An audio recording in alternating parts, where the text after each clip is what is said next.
Hi girls and welcome to the Friday night rant. That's right, I said girls because you are a very important 7% of my viewers. But hello guys too. I never normally say hello girls, so just to you 7%, hello. So first of all, I have got the drink, the sponsored by Drink even, and I'm getting to the point now where every week obviously I'm getting a different drink, and it's quite easy to get different drinks, but my shop doesn't have much of the selection, and it's normally down to like Thursday night I'll go to the shops and go, crap, I need to buy the drink for the Friday night rant, and I'm starting to run out. But when I was there, I managed to find this, and it is Dragon Stout.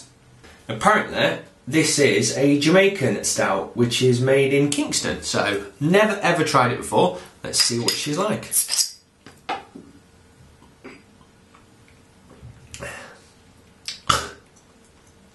Ooh, that's a different, wow, that's really nice and has a very weird twang. That's, I don't know how to put that. Ooh. Joe! Joe! Joe! Come here. Are you on camera? Yes, I am on camera. Do you think I talk to myself in the room? Taste Dragon Stout. It's from Jamaica. From Kingston. It's a bit penny-ish, isn't it? Penny-ish? Yeah. Tastes like pennies? Bit. No. That's nice. It's alright. Alright then. I'll stick with my red stripe. You go with your red stripe then. It's good news.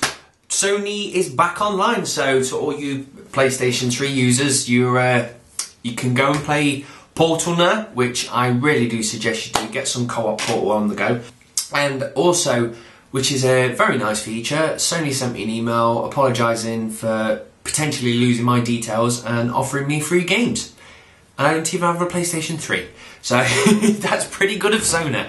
But thinking back, it's because I joined the forums ages ago, and to actually join the forums you need to set up your PlayStation Network ID. So I did that, and now they're going to give me free games. So, because I ain't got a PlayStation yet, I've just said to my mate, what games do you want?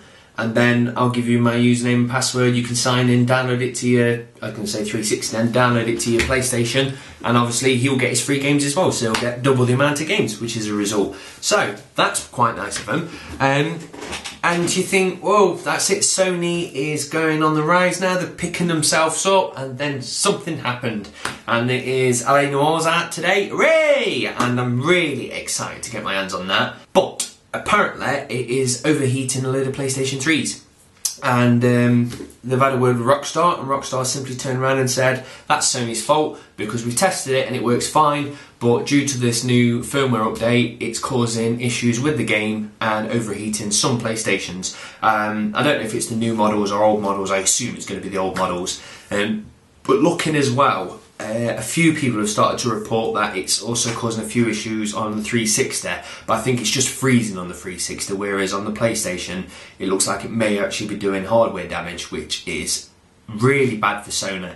And the thing is, don't get me wrong, I'm a 360 guy at heart, you know what I mean, I love the 360, and because I'm a fanboy I'm like, yeah, f*** you Sony, but it's not nice to say that, do you know what I mean? They're doing the good, they're bringing out some great games, and eventually I will get one. So when PlayStation Network went down, a part of me was like, yes, that's it, because everyone always thinks the 360, the Red Ring of Death, and Sony's never really had that much bad press, and it was good. It made me happy for some reason, because I'm just sick. But I was just like, ha, shame, you've got something happen to you now.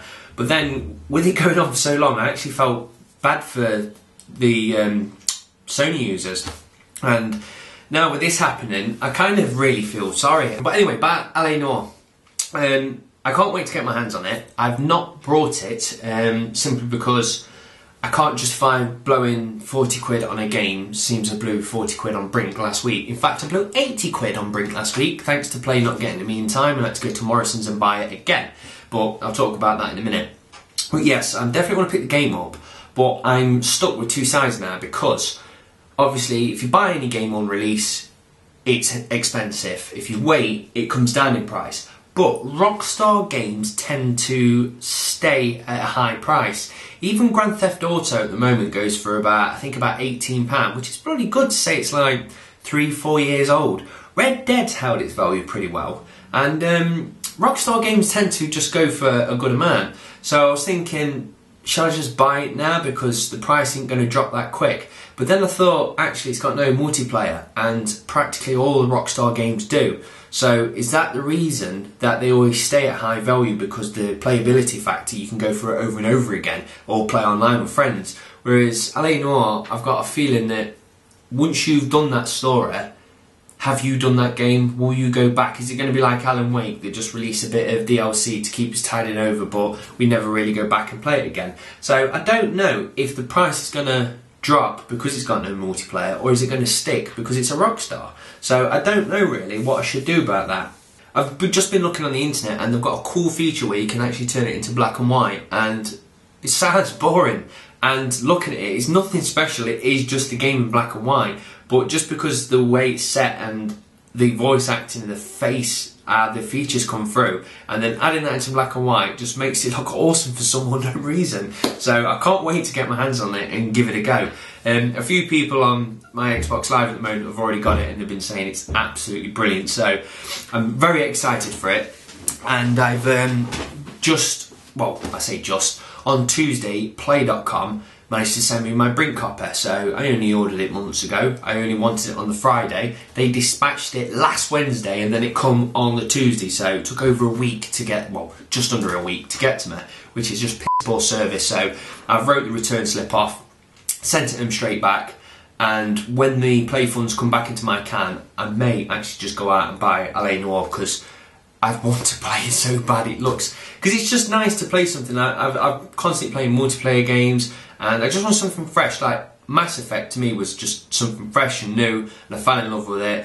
But I've completed it now, and it's gone, and it hurts me. I've got a hole in my heart, and I need to replace it with something. So fingers crossed, that might just be able to plug a little hole until Mass Effect 3 comes round the corner. So as I was saying, Brink turned up, and I did a review yesterday. I sat there in front of the camera and I talked about it, and it's the most hardest review I've ever had to do, because normally if you're talking about Call of Duty, everybody knows what it is, and when the next Call of Duty comes out and you do a review, you just practically say this has been changed or tweaked and it's good or it's bad, and it's quite easy to review. Whereas Brink, there's nothing out there like it, so to explain it, you've actually just got to go through and tell you everything what the actual game works. Because to me, when I was trying to do a review, I wasn't necessarily telling you to buy it or not. What I wanted to put across the camera was the way it actually works, and then you make the decision if you want it. Because I know the actual game is getting mixed reviews. Some people say it's like 2 out of 10, some people say it's a 9 out of 10. It really is mixed reviews, and I think that is simply because people have watched the actual trailers, looked at the photos and stuff like that, and just kind of guessed how the game will work, and then they've gone out and brought it and it works completely different. And I think that's what made a lot of people review it low, because in my eyes it's a fantastic game, but there's a few problems with it. And when I tried to do my review, trying to get that across while explaining how the entire game works was just impossible. So I looked at it, I didn't like it, I deleted it, and I'm going to have another crack again tomorrow of doing a decent review on it, so I'll put that out. But the thing, more than anything, if anyone's contemplating about buying it, it simply is, there's no, when you play a game normally, you've obviously got your offline game, offline story even, and you've got your online multiplayer, and they're normally two different things. Whereas Brink, it's the exact same thing. They just gave you 10 missions you can do as Resistance, another 10 as Security, which is actually the same ones you've done as Resistance, but you play in the opposite team and going through the maps. So really, they gave you 10 maps, and you can play them in reverse, and that's it. And if you go online, it's them same 10 doing them same missions. And that, fair enough, sounds boring. And I think that's going to be the problem with Brink, because I've played it constantly for a week, and I am really enjoying it still, but I can already feel myself getting slightly tired of doing the same thing over and over again. I've not put much time to actually playing against people online. I played with my friends against the bots, but I haven't played online against people. So I'm going to give that a good go tonight, and then once I've done that, I can hopefully give a better review. But I can see it wearing off really fast. But that's a sad thing, because the game itself is it is the best. multiplayer game I've ever played. The thought of absolutely everything and the way you can use the smart, which is smooth movement over random terrain, I think it is. It's just gorgeous. As soon as you start playing it, you just fall in love with it. In fact, that's a lie. When you first start playing it, you fucking hate it because they've done something so stupid.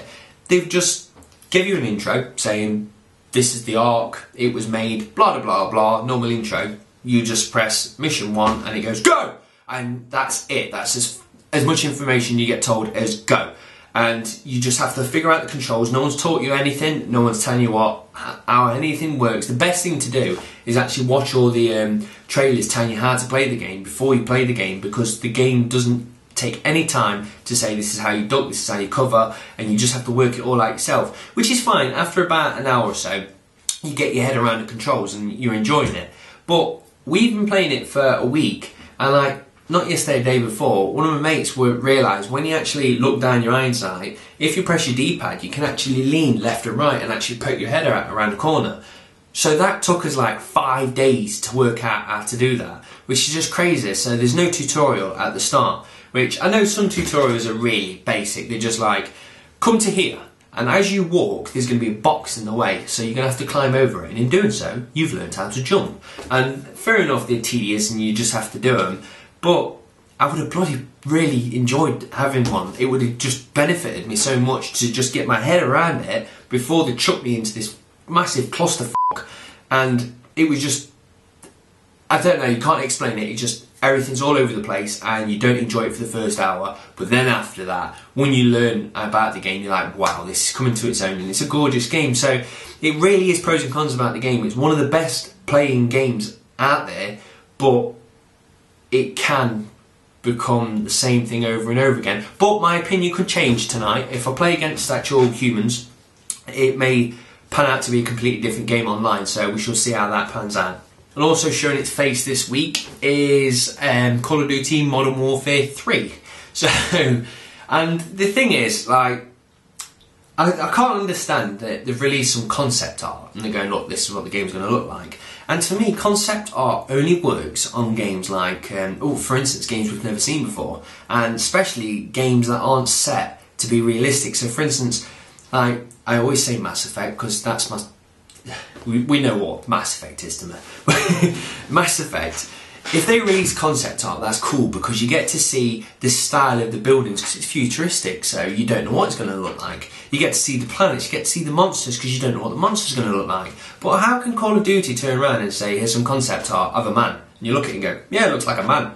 So, and you look at the maps and go, look, this is a building that looks realistic. I'm like, yeah, it looks realistic. So why the hell do I need to see the concept art of a building when I could look out my window and go, that's what Call of Duty's probably going to look like? So I can't understand why they're doing it. And the thing is, when Modern Warfare 1 came out, it was brilliant. And then 2 came out, and I got all excited for it. And when they released them trailers where it was like the static and it was, I think it was elevator numbers popping up.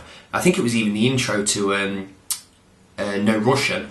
And when that came out, I was all excited going, I can't wait to get this game. And the thing is, it was good because that was the second Modern Warfare, but now it's the third and we're going to get 4th, 5th, 6th and it's going to go on forever. And they've done the same static bollocks at the start, and I've just looked at it and gone, you really don't know how to hype me. The thing what they need to do is just go, look what we've introduced and look what's new, and just show us blowing a building up and it collapsing. But I don't mean just some cutscene of you blowing something up and it will always fall the same way.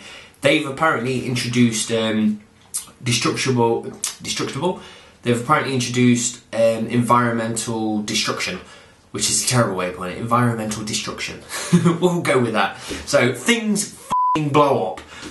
And it's about time they did it because Battlefield 2 had it in there and it just completely changed the game. And I was playing Battlefield and then I go to Call of Duty and I couldn't actually shoot through like a fence. But yet on Battlefield I was putting C4 on buildings and just blowing them up. So to me, Battlefield always felt like the superior first-person shooter. So if Call of Duty brings it in, they're going to do it. I'm not going to go running out to the shop and chuck the 40 quid at Activision because I am really not big fans of them now. But don't get me wrong, when the videos come out and we get to look at it and we see how it plays, the chances are I could get the bug.